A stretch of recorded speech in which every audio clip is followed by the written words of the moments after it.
November 2nd, 1920.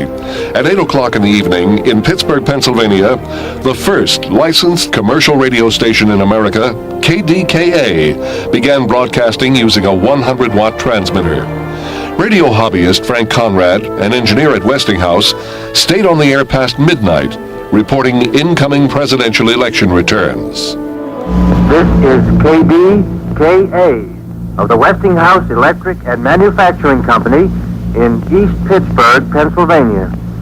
We shall now broadcast the election returns.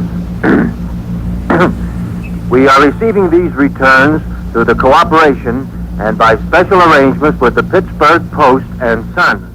Less than 1,000 radio receivers were listening to the broadcast. But when news of this historic event spread, public interest in radio surged. The rush to build radio stations and receivers that followed gave birth to an industry that would transform American society. The technology of radio itself was only a few decades old. Back in 1898, an Italian named Guglielmo Marconi had built the world's first commercial radio service.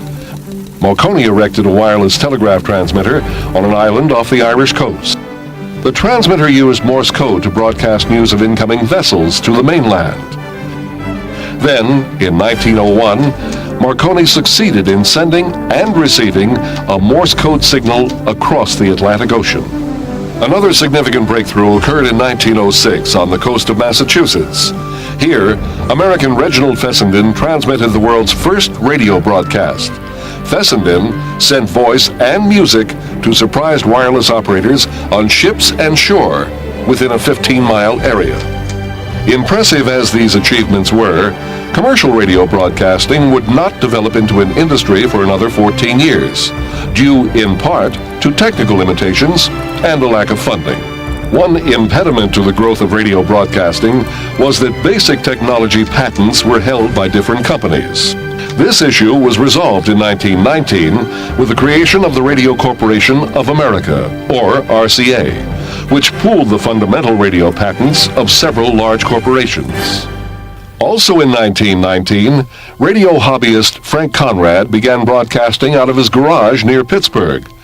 When in 1920 a local department store ran a promotion to sell radio receivers and advertise Conrad's broadcasts, the receivers were quickly snapped up.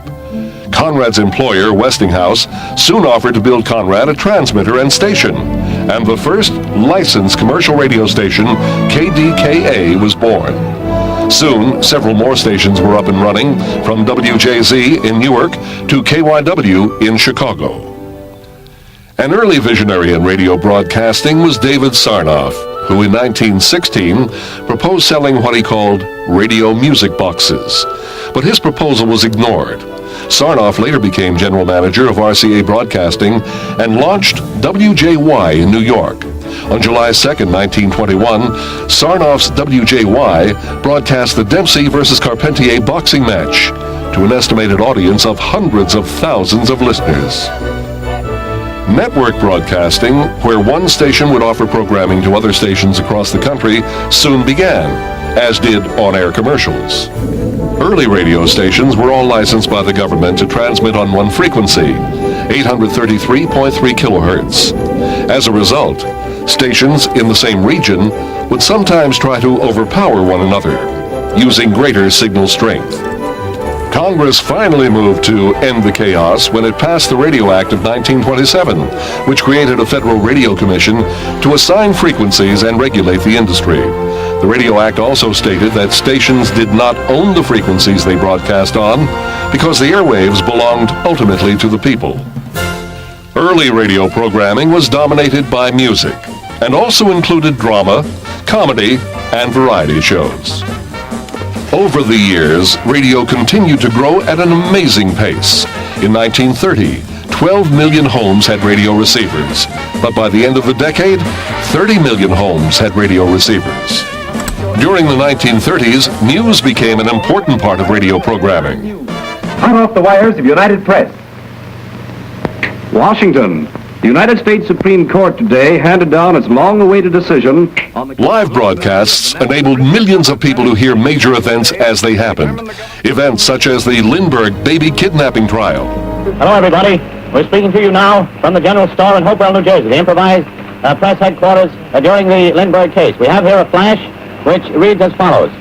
If the kidnappers of our child are unwilling to deal directly, we fully authorize Salvi Spitali and Irving Bitts to act as our go-between. And even much later, news of the attack on Pearl Harbor. The United States formally declared war on the Empire of Japan. Following yesterday's shattering and unprovoked attacks by the Japanese on Hawaii, the Philippines, Guam, Wake, and Midway, Congress met today at noon. By 4:15, the resolution declaring war was passed without debate and signed by the President, and the United States was at war. Radio's golden age didn't last long.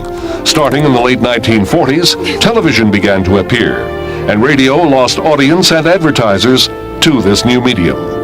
But radio survived the onslaught of television, and in the decades that followed, it changed with the times and flourished.